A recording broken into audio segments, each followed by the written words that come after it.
여기 보면은 이제 부스러기에 숨겨진 영적 비밀이라는 말씀의 제목을 가지고 여러분들한테 말씀을 전하도록 하겠습니다.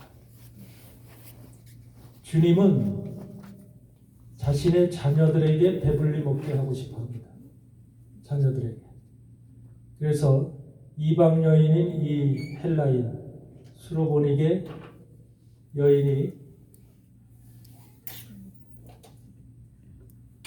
왔지만 이 여인에게 한마디로 냉정하리만큼 이렇게 말씀을 전하고 있는 것을 볼 수가 있죠. 네. 여러분, 주님의 자녀가 누구입니까? 주님의 자녀가. 지금 여기서 말씀하는 주님의 자녀들은 누구예요? 유대인이죠. 유대인들은 예수를 믿지 않잖아요. 예수를 믿지 않고 예수를 인정하지 않고, 그런데 주님이 자녀들이라고 주님께서 말씀하실 수 있는가요?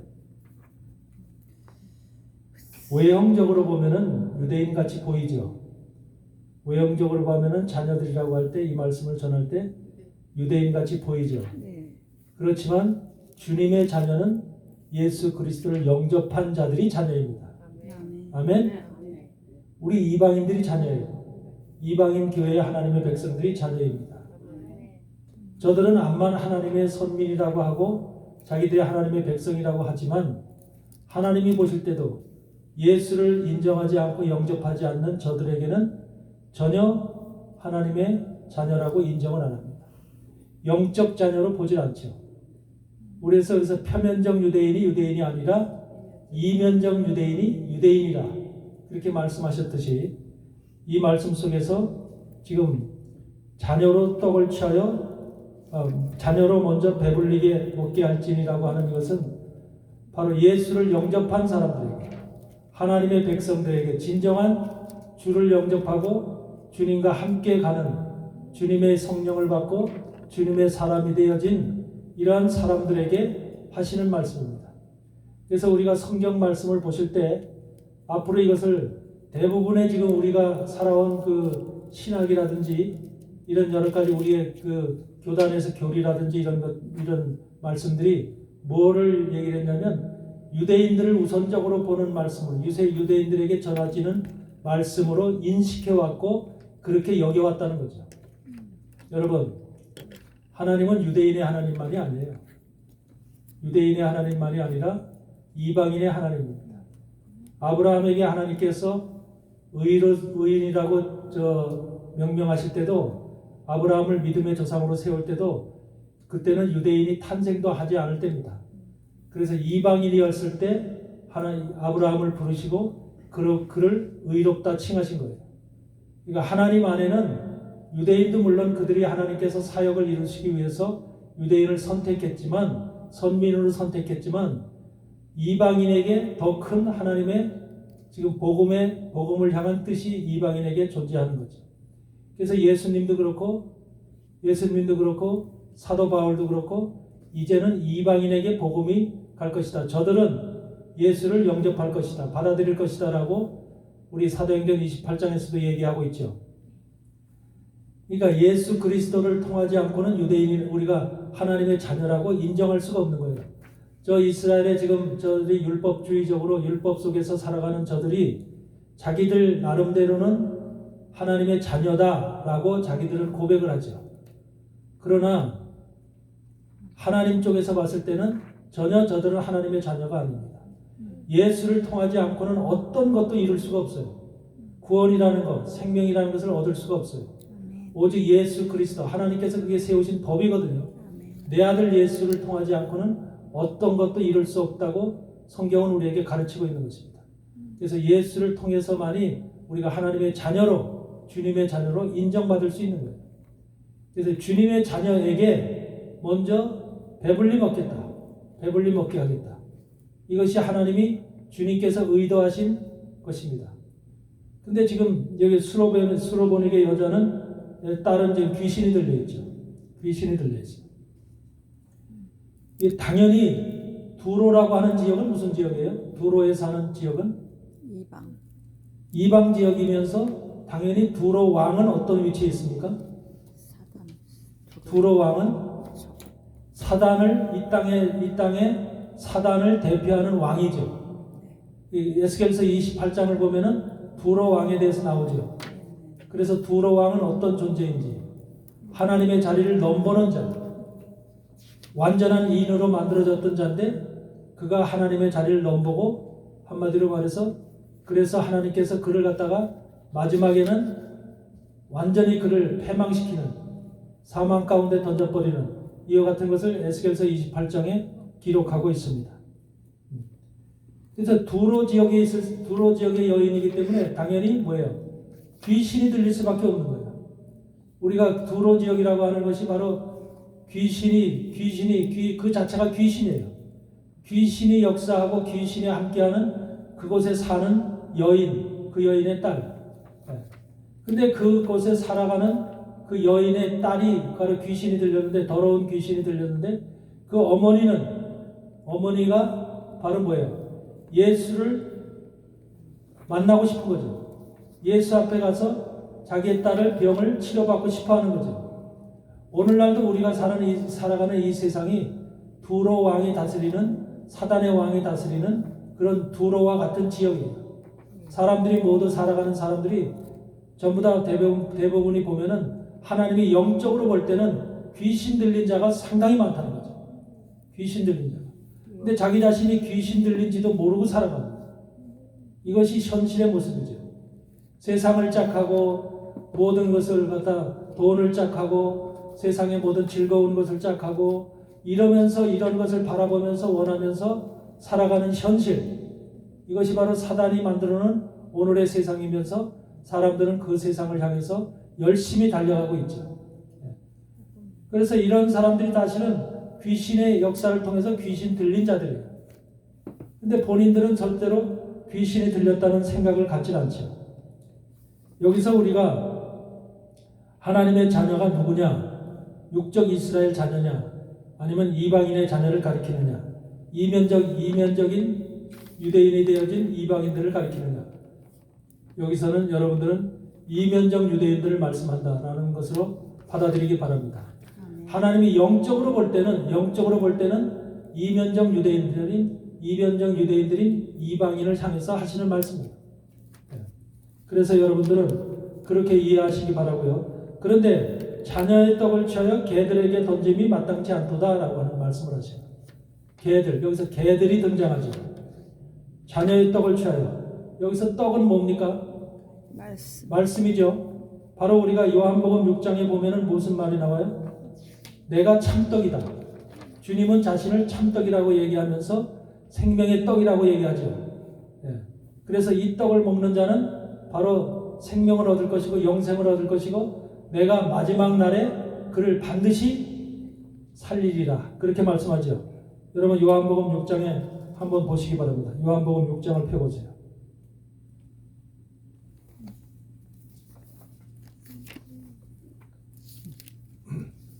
요한복음 6장에 정확하게 약에 대해서 떡에 대해서 말씀을 하고 있는데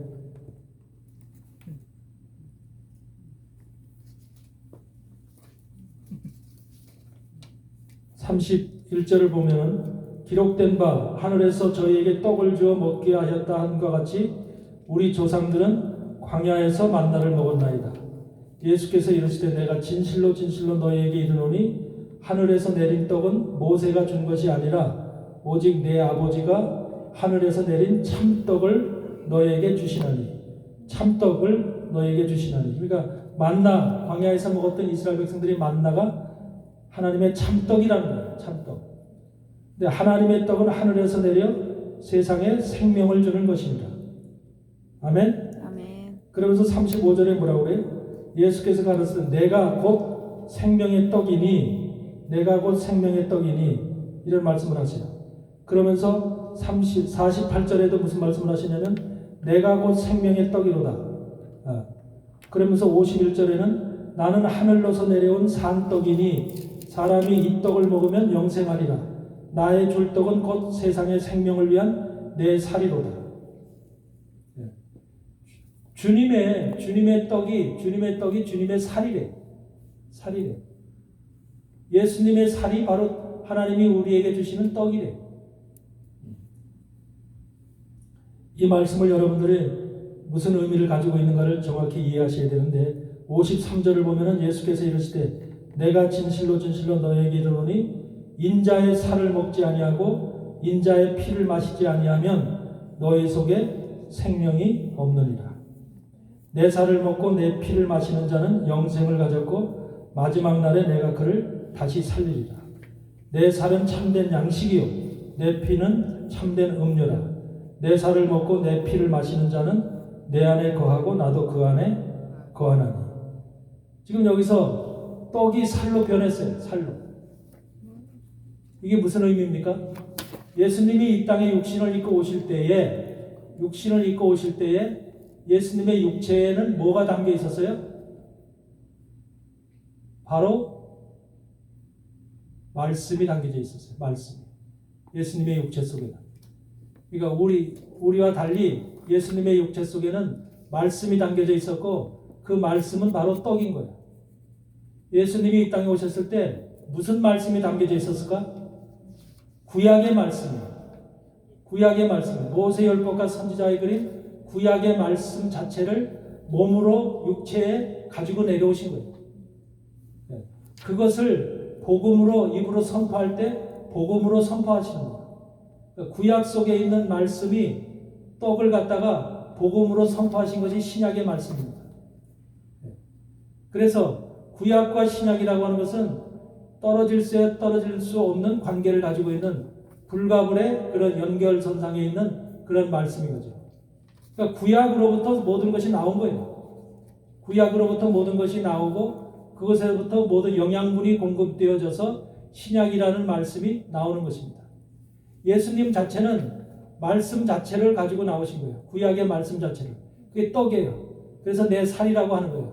예수님은 오실 때 뭐 신학을 공부하고 뭘 배워서 말씀을 전한 것이 아니라 그분은 이 땅에 내려오실 때 태어나서 우리 이 땅에 사실 때서부터 하나님께서 그 속에 말씀을 넣어주신 거예요.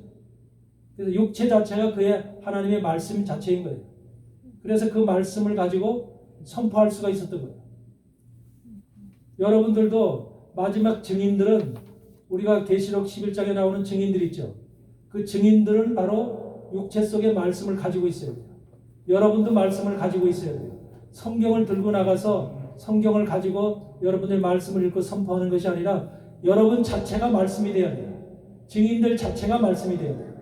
그래서 성경도 없이 여러분 입으로 예수님처럼 빈들에서 복음을 전파하듯이 전파할 수 있는 강력한 말씀으로 선포할 수 있는 이러한 능력이 준비가 돼야 되는 거예요. 그것이 증인들의 모습이에요. 아무나 증인들이 되는 게 아니죠.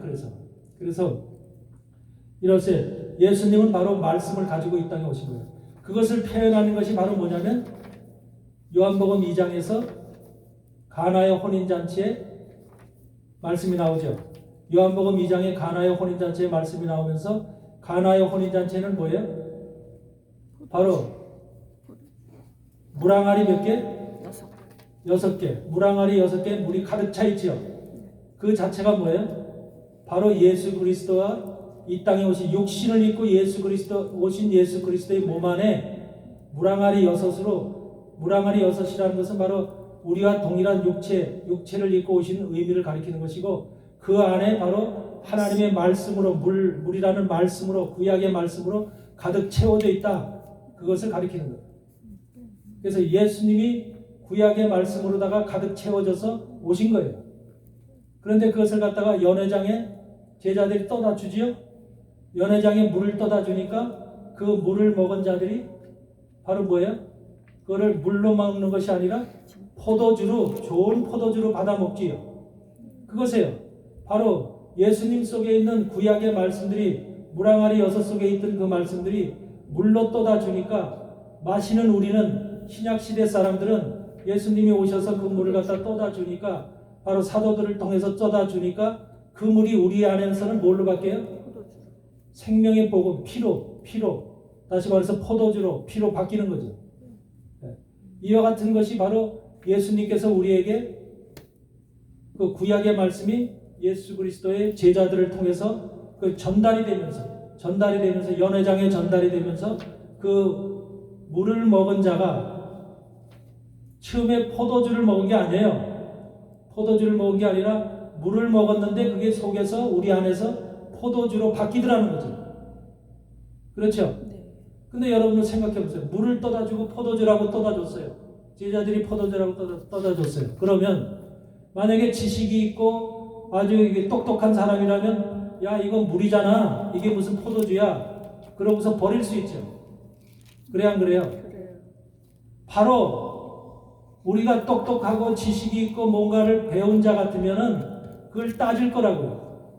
왜 물을 떠다 주냐? 나는 포도주를 먹고 싶은데 왜 물을 떠다 주냐? 바로 성경의 말씀은 여러분들도 지금 먹을 때 신약의 말씀을 먹을 때 물을 먹는 거예요.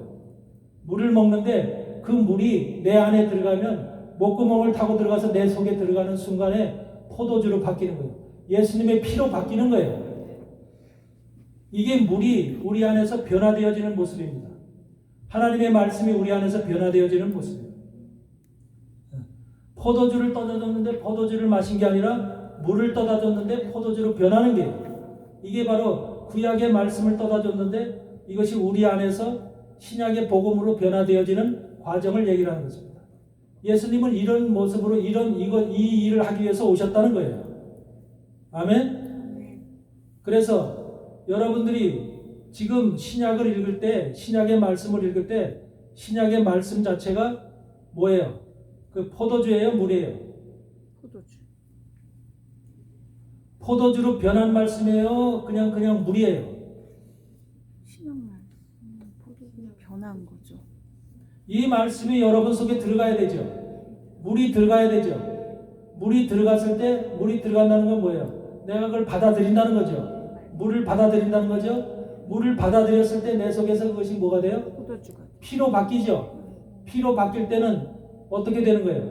그 말씀이 내 속에서 이해가 되고 깨달아져서 피로 바뀐 거죠. 예수님의 말씀이 그냥 물로 다 존재하는 게 아니라 내 속에 들어갔을 때 그것이 이해되고 예수님이 왜 오셨는지, 예수님이 왜 십자가를 지셔야 되는지, 예수님이 왜 우리에게 이렇게 지금 은혜와 자비를 베푸시는지 이런 모든 것들이 우리 안에서 이해가 되어지고 깨달아지고 예수의 말씀을 믿었을 때 우리가 바로 생명을 얻는 것이로구나, 구원을 얻는 것이로구나, 이런 것들이 우리 안에서 깨달아져야만 그게 피가 되는 거죠. 아멘. 그래 안 그래요? 아멘. 그게 물을 먹었는데 그냥 물이면은 그게 무슨 의미가 있어요? 하나님의 말씀은 우리 안에 들어와서 우리 안에서 깨달아졌을 때, 이해가 됐을 때 그것이 나를 변화시키는 거예요. 아멘. 여러분이 예수를 믿는데 여러분들이 그냥 예수를 믿는 십자가 지셨다. 그 말씀만 그냥 들으면은 그것이 무슨 의미가 있어요?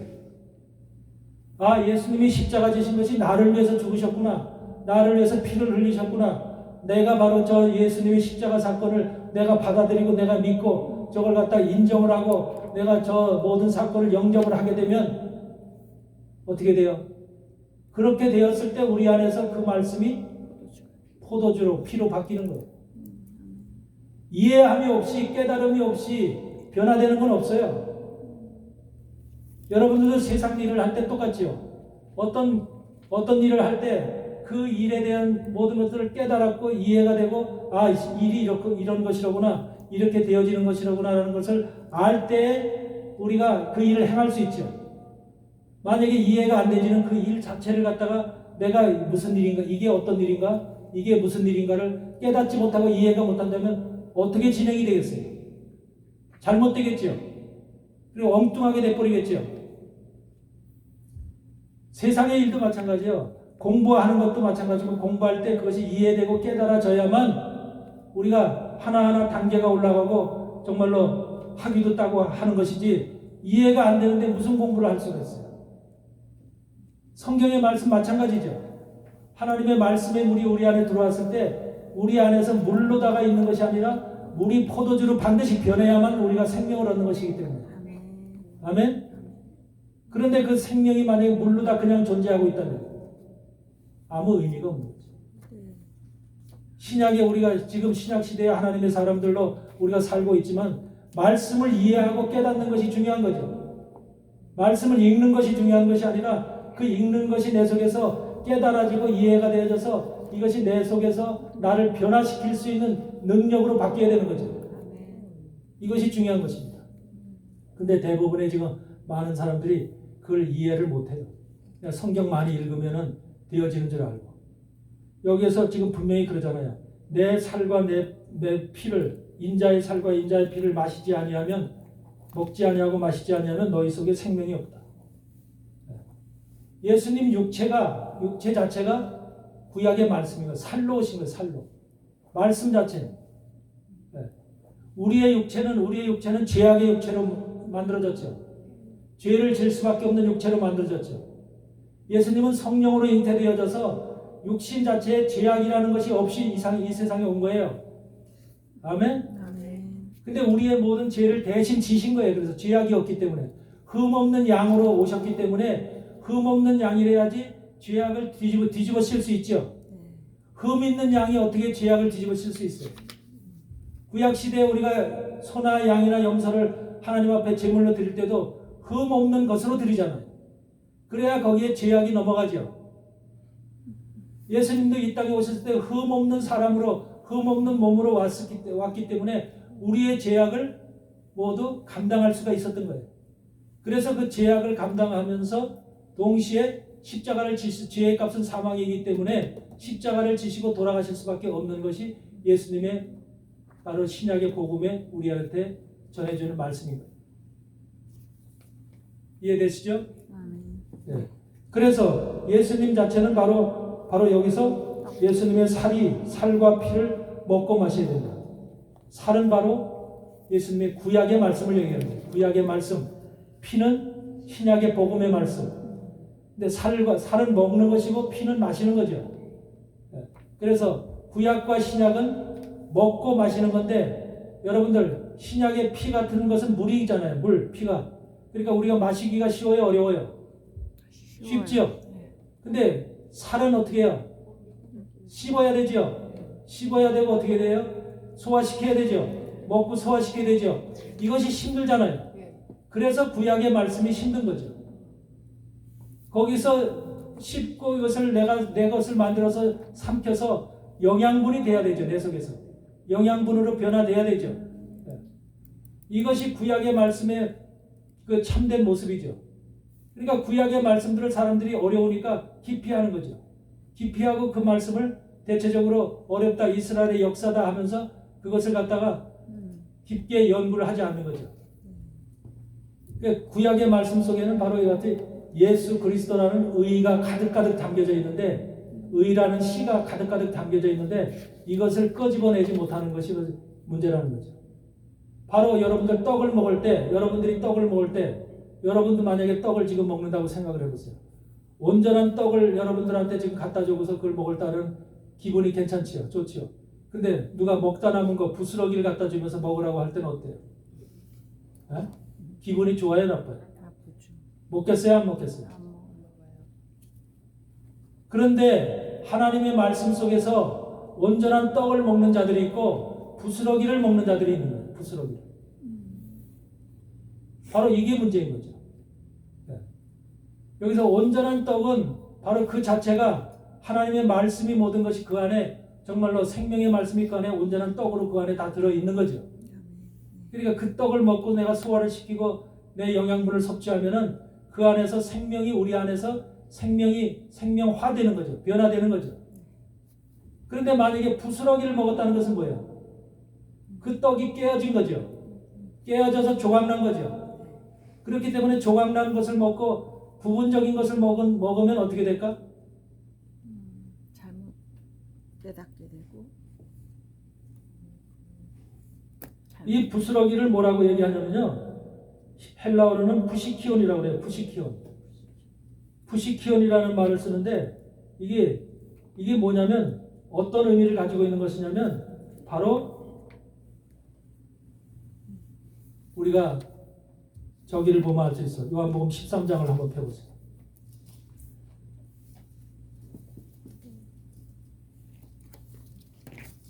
요한복음 13장을 펴보시면 무슨 말씀이 나오냐면 가룟 유다가 주님을 배신하는 모양이 나옵니다.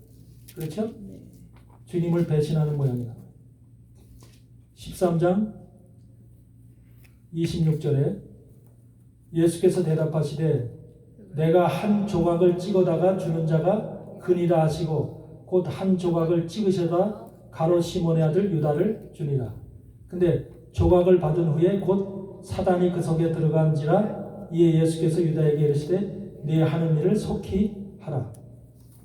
여기서 조각이라는 말이 나오죠. 조각이라는 말을, 여기서 나오는 조각이라는 말을 포이온이라고 그래요. 포이온. 이게 뭘 얘기하면은 부스러기를 말하는 거예요. 부스러기. 그러니까 사도 지금 이 가롯 유다는 예수님을 따라다니면서 무슨 일을 했죠? 3년 동안 예수님을 따라다녔죠?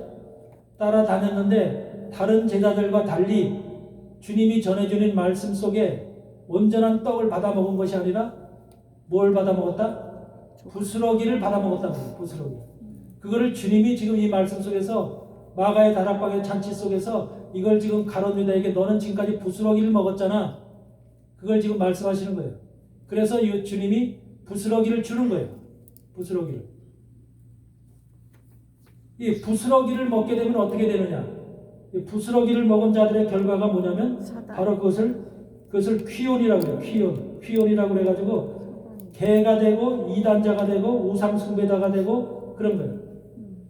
부스러기, 하나님 말씀의 떡을 먹은 자들은, 부스러기를 먹은 자들은, 떡 속에서 부스러기 쪼개진 조각과 부스러기를 먹은 자들은 반드시 뭐가 된다?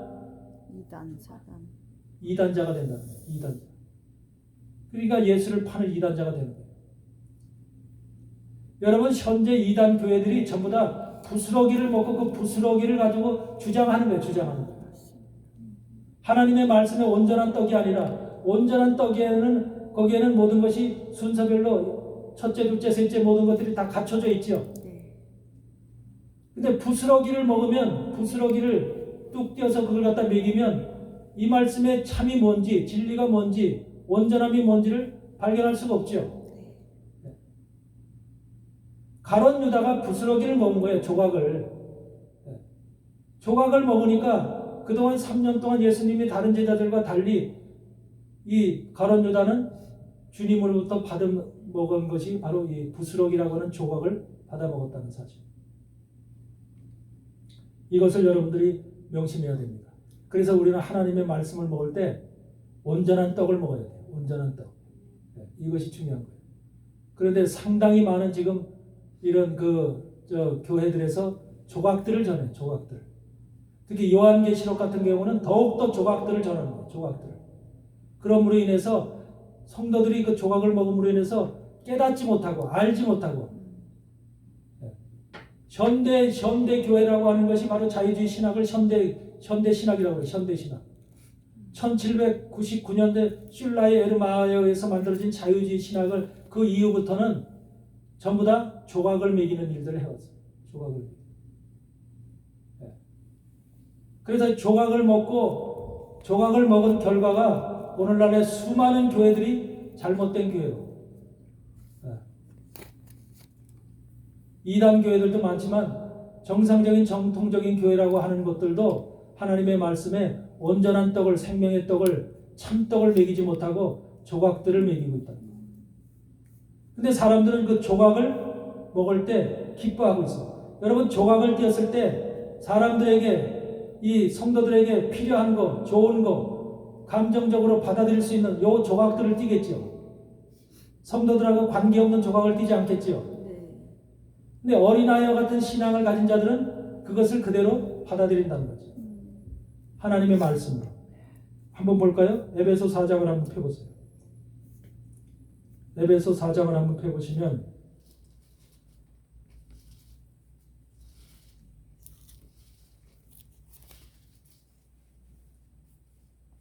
몇 절이에요? 4장 7절. 7절이요? 에베소 4장 14절 보면은 이는 우리가 이제부터 어린아이가 되지 아니하여 사람의 괴술과 간사한 유혹에 빠져 모든 교훈의 풍조에 밀려 요동치 않게 하려 합니다. 바울이 지금 에베소 교인들에게 무슨 말씀하냐? 너희가 어린아이가 되지 아니하여서,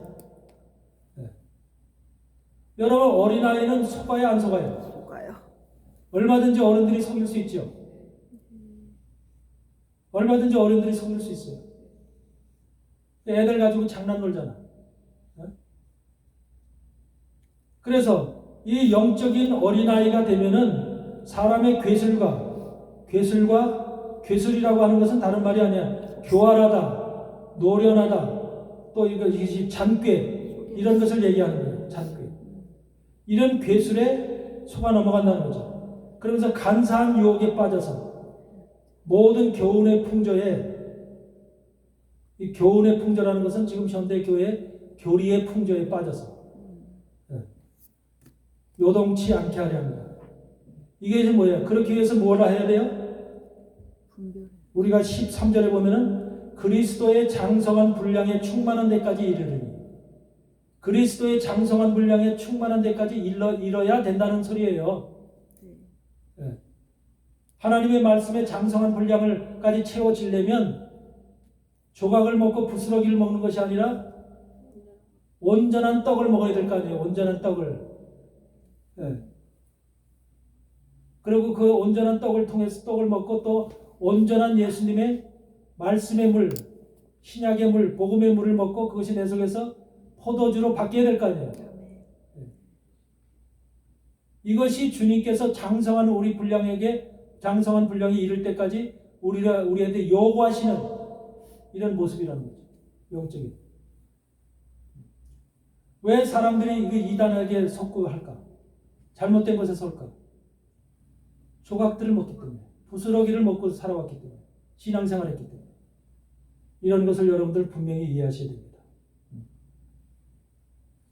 그래서 이 떡이라고 하는 것은 바로 구약의 말씀, 온전한 떡, 그 떡을 우리가 먹어야 돼요.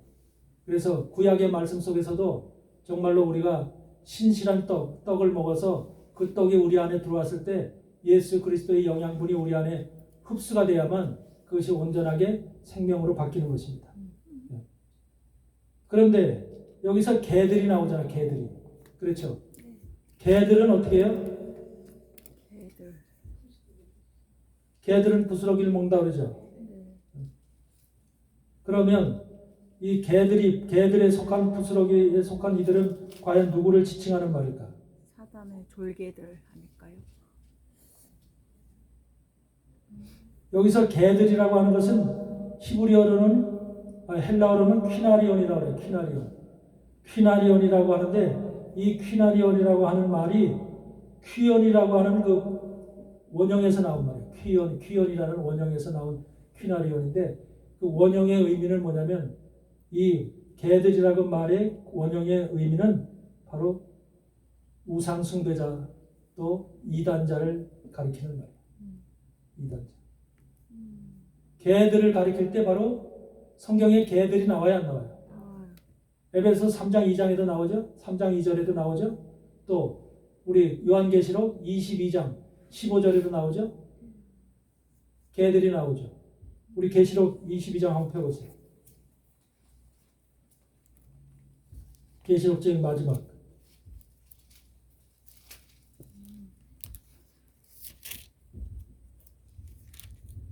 22장 15절을 펴보면 개들과 술객들과 행음자들과 살인자들과 우상숭배자들과 및 거짓말을 좋아하며 지어내는 자마다 성 밖에 있으리라. 제일 처음에 개들 나오죠. 개들.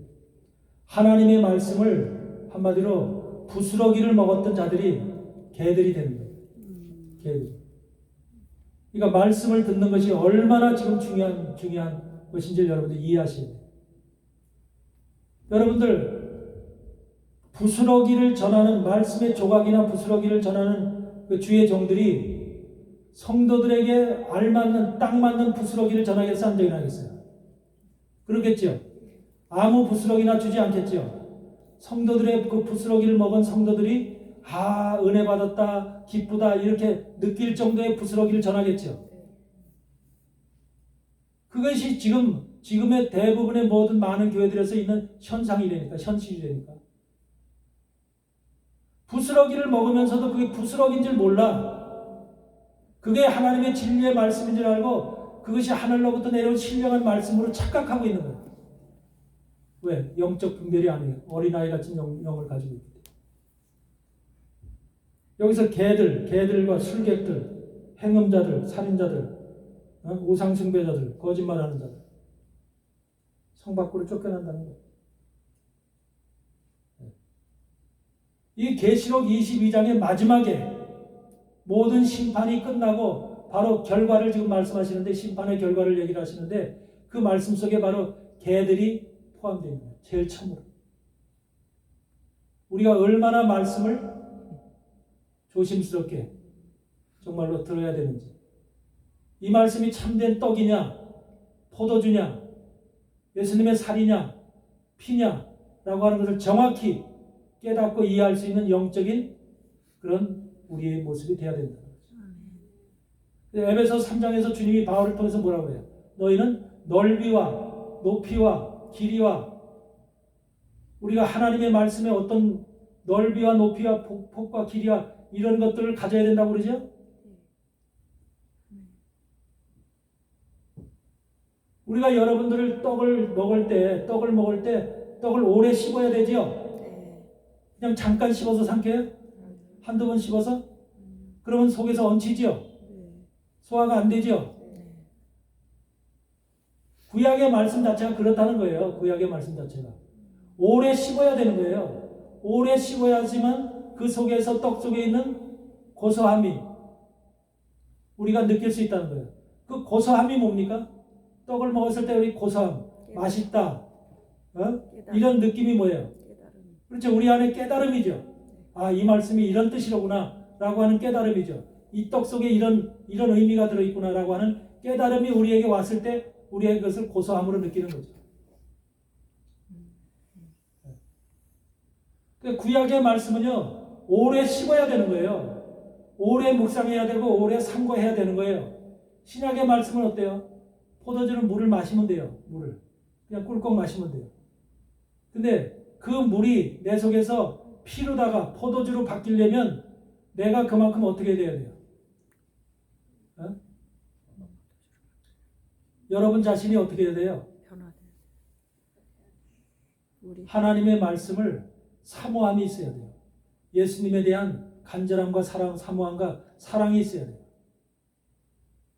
예수님을 그냥 머리로 아는 것이 아니라 가슴으로 그 주님을 맞이하는 그런 여러분의 심령이 있어야 돼요. 예수님께서 가장 먼저 찾으시는 것이, 요구하는 것이 사랑이잖아요. 사랑. 하나님 사랑과 이웃 사랑. 사랑이라는 것이 그만큼 우리 기독교 세계에서는 가장 중요한 덕목이죠. 사랑이 없이는 아무것도 되지 않는다고 그래요. 그거는 하나님 사랑부터 시작하는 거예요. 하나님 사랑, 주님 사랑부터 시작을 해서 이웃 사랑으로. 그래서 이런 사랑이라고 하는 이런 것이 세상적인 그 에너스적 사랑이 아니라 아가페적 사랑, 무한대의 사랑, 조건 없는 사랑. 이런 사랑이 바로 우리 교회에서 또 하나님의 자녀들 속에서 나타나야 되는 거죠. 그래서 이런 것들이 있을 때 비로소 우리가 그런 복음의 말씀을 먹을 때도 물을 마실 때도 그것이 우리 안에서 피로 바뀔 수 있는 거예요. 내 속에서. 그러니까 변화가 된다는 것은, 물이 피로 바뀐다고 하는 것은 그만큼 우리 속에서 완전한 깨달음이 있었다는 거예요. 깨달음이.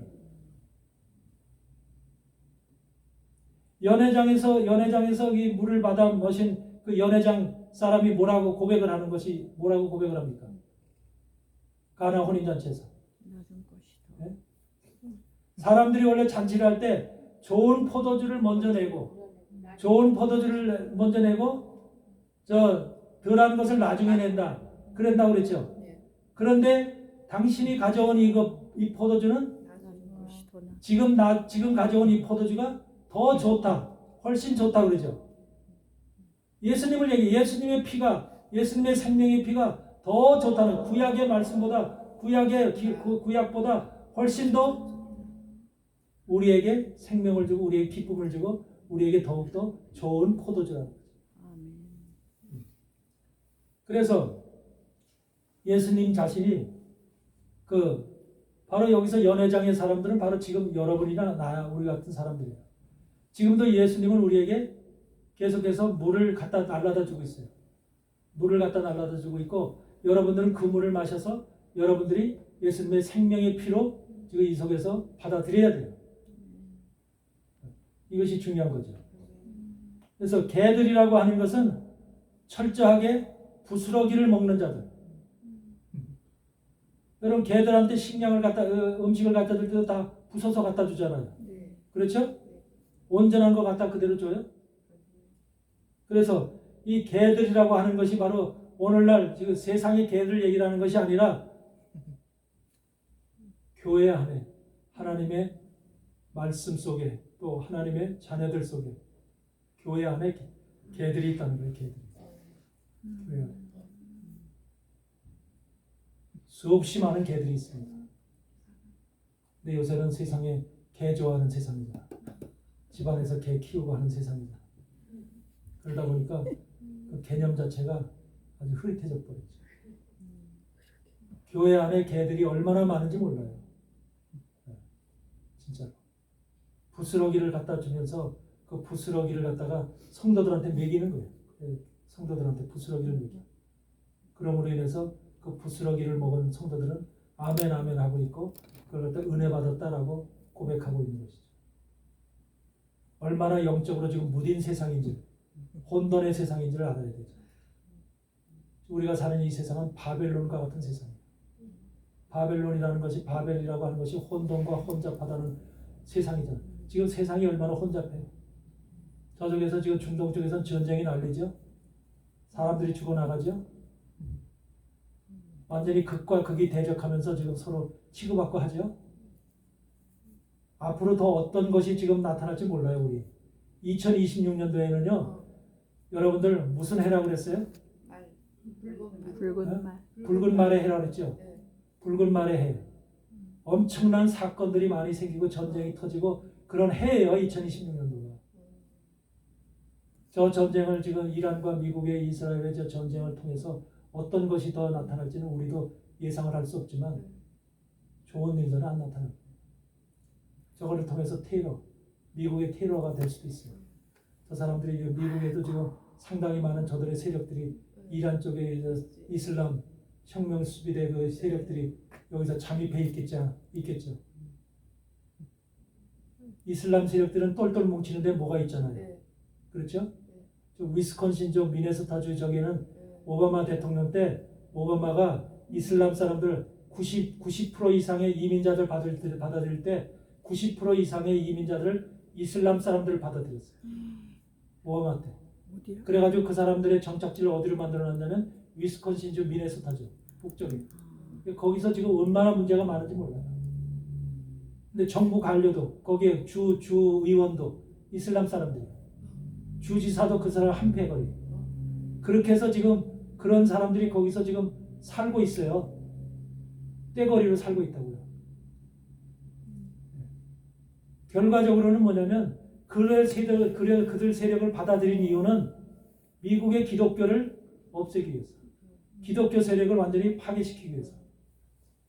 내가 듣기로는 알기로는 그 이슬람 사람들이요. 보이지 않는 곳에서 특수훈련을 받는다고 해요. 산 속에서. 특수훈련을 받는다고 해요. 미국에도요. 그들이 하는 행동을요. 추적하고 파헤치는 사람들이 있어요. 여러분들 알렉스라고 하는 그 방송을 알렉스라는 사람이 있어요. 미국의 유명한 한마디로 그런 장소들을 파헤치는 사람인데 텍사스에 있는 사람이에요. 근데 그 사람은 파헤치면서 그런 것들을 세상에 지금 공개한 거예요. 그러니까 그 사람이 지금 타켓이에요. 타켓. 근데 그 사람이 공개한 내용들을 보면은요. 얼마나 지금 이런 세력들이 미국 내에서 비밀리에 활동하고 있는지 우리는 아무것도 모르고 살고 있지만 어떤 일이 어떻게 발생할지 아무도 모르는 거예요. 앞으로. 저런 사건을 통해서 트럼프가 얼마나 지금 대적을 받겠어요. 얼마나 트럼프를 왼수로 생각하느냐. 이러한 세상에서 지금 우리가 정말로 불안이 말도 할 수 없는 이러한 이제 끔찍한 세상 속에서 살아가고 있는 거예요. 이런 세상에 살고 있는 우리가 어떻게 나를 준비하고 누가 나를 지켜줄 수 있을까? 주님밖에 없습니다. 예수님밖에는 우리를 지켜줄 사람이 없어요. 그러니까 예수님 안에, 말씀 안에, 복음 안에 완전히 우리가 그 안에 들어가서 이제는 주님의 끈을 붙잡지 않으면 우리 힘으로는 돈으로 암만 가지고 있어도 살 수 있는 게 아니에요. 이런 것을 반드시 여러분들이 깨달으시기 바랍니다. 그래서 예수님만이 이 땅의 생명의 떡으로, 참떡으로, 산떡으로 이 땅에 오셨다는 것, 이거를 여러분들이 반드시 알고 우리가 그 떡을 온전히 먹을 수 있는, 구약의 말씀의 떡을 온전히 먹을 수 있는 이런 여러분들이 믿음이 되시기를 주의 이름으로 축복합니다. 아멘. 불안한 세상 가운데서는 말씀밖에 여러분을 지켜줄 것이 없어요. 아멘. 네. 우리는 그냥 이 세상 사람들, 살아가는 사람들처럼 그렇게 그냥 그들을 뒤따라가는 그런 존재들이 되어서는 안 되고 하나님의 말씀으로 깨어서 준비할 수 있는 그런 자녀들이 되어야 됩니다. 그래서 이 지금 스로보니게 여인도 자기 딸을 귀신을 고쳐주는데 이렇게 강력한 그 자체를 인정을 하잖아. 얼마나 인간적으로는 천대받는 말씀이야. 내 자녀들에게는 너희들은 개라고 하는 이런 아주 비참한 소리를 듣잖아. 그 개라고 하는 소리를 듣지만 그 본인은 개 맞습니다. 우리가 개들입니다. 라고 인정을 하잖아. 근데 개라고 하는 말씀을 들을 때 여러분들 인정을 하고 싶어요? 네? 인정하고 싶지 않지요? 대적하고 싶지요? 근데 이 여인은 인정하더라고. 받아들이더라고. 개도 어린아이들의 상에서 떨어진 부스러기를 먹나이다 하고 고백을 하더라고. 그러니까 그것이 얼마나 이 여인이 지금 간절한 모습이냐 이거예요. 간절한 모습. 귀신에서 놓여지기를 바라는 자기 딸을 바라보는 그런 하나님 앞에 간절한 심령으로 그 고백을 하는 거예요. 자기의 주장이나 자기의 의의나 자기의 고집이나 이런 자기의 지식이나 이런 것들이 다 없기 때문에, 사라졌기 때문에 그 고백을 할 수가 있는 거죠. 똑똑하거나 잘난 것이 있으면은 우리가 왜 개냐라고 대적하겠죠. 그러니까 우리가 말씀 속에서 하나님이 우리를 갖다가 그렇게 처참하게 비참하게, 우리는 그런 것을 당해도 싸는 사람들이거든요. 우리 인생들은 죄악 가운데 사는 사람들이기 때문에 주님이 어떤 말을 하시든지 간에 우리가 당해도 싼 사람들이에요. 변명할 여지가 없는 사람들이에요, 우리가. 그러니까 그런 것들을 우리가 내가 수긍할 때, 받아들일 때, 그래서 하나님은 그 믿음을 인정하는 거예요. 그러니까 여러분들의 실수나 잘못이나 모든 것들을 뭐라고 그럴 때 그것을 갖다가 나는 안 그래, 나는 뭐해, 왜 나한테 그래, 이렇게 변명하지 말고 수긍하고 받아들이세요. 수긍하고 받아들임으로 인해서 이것이 하나님한테 나한테 지금 가르쳐주려고 깨닫게 하려는 모습이로구나, 말이로구나 라고 하는 것을 인정을 해서 하나님, 내가 이런 말을 듣지 않도록 하나님 내게 도와주세요. 온전한 떡을 먹을 수 있도록 하나님 도와주세요. 이렇게 간구하는 것이, 구하는 것이 필요한 것이지 거기에 대적을 하면 안 된다. 아멘? 아멘. 오늘 말씀을 통해서 하나님은 자녀들에게 떡을 주고 싶어요. 우선 하나님 주님을 영접한 사람들에게 떡을 줘서, 온전한 떡을 줘서 그들의 하나님의 사람으로 양육되어지길 원하는 거죠. 교회 안에는 온전한 떡을 먹는 자와 개같이 부스러기를 먹는 두 자로 나눠져 있다는 현실을 지금 이 말씀을 통해서 우리에게 가르쳐 주시는 거예요. 왜 스로보니게 여인의 딸이 귀신 들린 거 고친 거는 아무 의미가 없어요. 여러분, 헬라 여인 스로보니게 여인이 누군지 알아요? 본 적 있어요? 아니요. 그런 여인을 예로 들어서 지금 말씀을 전하는데, 그런 여인을 알 필요도 없고 그런 여인이 치료받은 것에 대해서 그런 여인이 치료받았구나 라고 하는 것에 여러분들이 뭐가 감정이 와서 닿아요? 하나도 오가는 게 없잖아요. 네. 그럼 하나도 오가는 것이 없는데 그런 말씀을 왜 전해주겠어요? 이 말씀이 바로 지금 현실에 우리에게 적용되는 말씀이기 때문에 전하는 거예요. 너가 바로 온전한 떡을 먹는 자냐, 하나님의 자녀냐, 아니면 개같이 부스러기를 먹는 자냐, 이것을 지금 알려주시는 거예요. 뭘 할래? 예? 그것을 지금 우리에게 깨닫게 해주시는 거예요. 아멘. 개라고 하는 것이 바로 이 퀴논이라고 하는 것이 바로 뭐예요? 이단자, 우상숭배자라고 그랬잖아요. 너가 우상숭배자 이단자면은 떡을 먹고 부스러기를 먹고도 만족해하고 기뻐하고 은혜 받았다고 할 거예요. 그래 안 그래요? 그러나 온전한 떡을 먹는 자라면 부스러기는 보지도 않을 거라고요. 하나님 말씀에 온전한 떡을 먹길 바랍니다. 아멘.